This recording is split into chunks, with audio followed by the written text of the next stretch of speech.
ఇకపోతే మనం నెల్లూరులో చూసుకుంటే కోటలో గురుకుల పాఠశాలను ఎత్తివేయడం వల్ల ప్రస్తుతం విద్యార్థులు మరియు వారి తల్లిదండ్రులు ఎలాంటి ఇబ్బందులు పడుతున్నారు, అధికారులు లేదా స్థానిక యంత్రాంగం నుంచి విద్యార్థుల ప్రత్యామ్నాయ వసతిపై ఏమైనా స్పష్టత వచ్చిందా అనే దానిపై మరిన్ని అప్డేట్స్ మా ప్రతినిధి మల్లికార్జున్ అందిస్తారు లైవ్ ద్వారా. మల్లికార్జున్ చెప్పండి. కావ్య అయితే కోటలో సంబంధించి అయితే గూడూరు నియోజకవర్గానికి సంబంధించి అయితే 600 మంది విద్యార్థులు అంటే బడుగు బలహీన వర్గాల ప్రజలకు సంబంధించిన వాళ్ళ పిల్లల్ని అక్కడ ఉచితంగా చదివించుకునేందుకు ప్రభుత్వం కూడా కల్పించింది. అయితే 600 మంది విద్యార్థులకు సంబంధించి అయితే వారందరికీ టీసీలు ఇచ్చి ఎందుకంటే ఉన్నతాధికారుల ఆదేశాల మీదకు టీసీలు ఇచ్చి తల్లిదండ్రులను పిలిపించి దగ్గరుండి అర్ధరాత్రి టీసీలు ఇచ్చి పోలీసుల ప్రమేయంతోనే వారిని అందరినీ బయటికి నెట్టివేశారని కూడా తీవ్ర ఆరోపణలు. అయితే ఇటు విద్యార్థి సంఘ నాయకులు కూడా ఆందోళన వ్యక్తం చేశారు. అయితే గూడూరుకు అంటే కోటకు సంబంధించి ఎక్సలెన్సీ సెంటర్ ని రావడం చాలా సంతోషకరం. అయితే ఆ 600 మంది విద్యార్థుల భవిష్యత్తు నాశనమయ్యే విధంగా, ఎందుకంటే అర్ధాంతరంగా వారిని ఆ పాఠశాలను మూసివేయడం అంటే గత 40 సంవత్సరాల నుంచి ఆ పాఠశాల అక్కడ ఉంది. అయితే ఆ గురుకుల పాఠశాలకు సంబంధించి అయితే అర్ధాంతరంగా మూసివేయటం, అక్కడ ఎక్సలెన్సీ సెంటర్ ని నిర్మిస్తున్నామని చెప్పి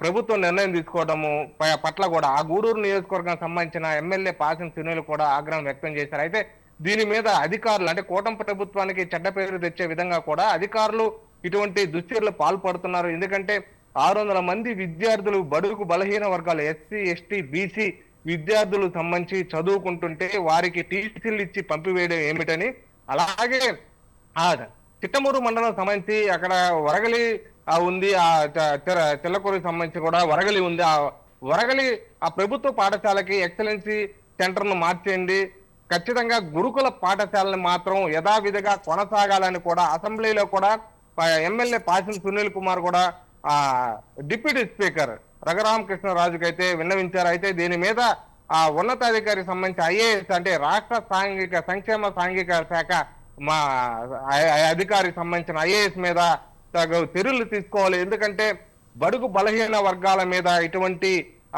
చర్యలు తీసుకోవడం అంటే విద్యార్థుల పట్ల కూడా దురుసుగా ప్రవర్తించడం ఏంటి, వారికి టీసీలు ఇచ్చి పంపించడం ఏంటి, అయితే వారి భవిష్యత్తు ఈ అకాడమిక్ ఇయర్ అంధకారంగా చేసేందుకు కూడా పాల్పడ్డారని కూడా ఆయన తీవ్రంగా ఆరోపించారు. ఎందుకంటే తన నియోజకవర్గంలో అభివృద్ధితో పాటు ప్రజల సంతోషమే తన ముఖ్యమని కూడా ఆయన చెప్పారు ఎమ్మెల్యే పాసం సునీల్. అయితే మొత్తం చూసుకున్నా కూడా ఎమ్మెల్యే పాసం సునీల్ అయితే అసెంబ్లీలో ఎప్పుడైతే ప్రభుత్వంకి కూడా వ్యతిరేకంగా మాట్లాడే విధానం, ఎందుకంటే తన నియోజకవర్గ అభివృద్ధి కోసం, ఎందుకంటే విద్యార్థులు పడుతున్న ఆవేదన కూడా, ఎందుకంటే మరొక విద్యార్థులు 600 మంది విద్యార్థులు రోడ్డున పడ్డారు, వారి భవిష్యత్తు అంధకారంగా ఉంది. దీని మీద రాష్ట్ర ప్రభుత్వం కూడా నిర్ణయం తీసుకోవాలి. ఎందుకంటే అటువంటి చర్యలకు పాల్పడిన ఐఏఎస్ అధికారి మీద మాత్రం చర్యలు తీసుకోవాలని కూడా డిప్యూటీ స్పీకర్ రఘురామకృష్ణరాజు కూడా విన్నవించారు, అయితే కోరారు.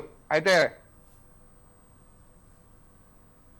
కొనసాగించాలి, అయితే కొనసాగించకపోతే అక్కడే కోటలో ఆ గురుకుల పాఠశాలని ఎక్కడైతే మూసివేశారో అక్కడే మరలా ఓపెన్ చేసి కొనసాగించి మరలా 600 మంది విద్యార్థులు అక్కడ చదువుకునే విధంగా చర్యలు తీసుకోవాలి. లేకపోతే దీన్ని ఉన్నత స్థాయి అంటే సీఎం దృష్టికి కానీ అలాగే మంత్రి నారా లోకేష్ దృష్టికి కూడా తీసుకుని వెళ్తాం.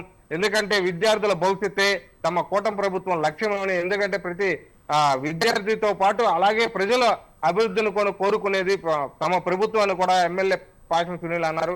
అయితే దీనికి సంబంధించి కూడా తల్లిదండ్రుల నుంచి కూడా వ్యతిరేకత 600 మంది విద్యార్థులతో పాటు వారి తల్లిదండ్రుల నుంచి కూడా కూటమి ప్రభుత్వం మీద వ్యతిరేకత అయితే వచ్చిందని చెప్పవచ్చు. ఎందుకంటే వచ్చే ఈ తమ బిడ్డని అంటే ఉచితంగా ఎన్నో 40 సంవత్సరాల నుంచి చదువుకుంటుంటే ఇప్పుడు అర్ధాంతరంగా అర్ధరాత్రి అందరికీ టీసీలు ఇవ్వటం ఏమిటని కూడా తల్లిదండ్రులు తీవ్రంగా ఆరోపించారు, ఆవేదన వ్యక్తం చేశారు.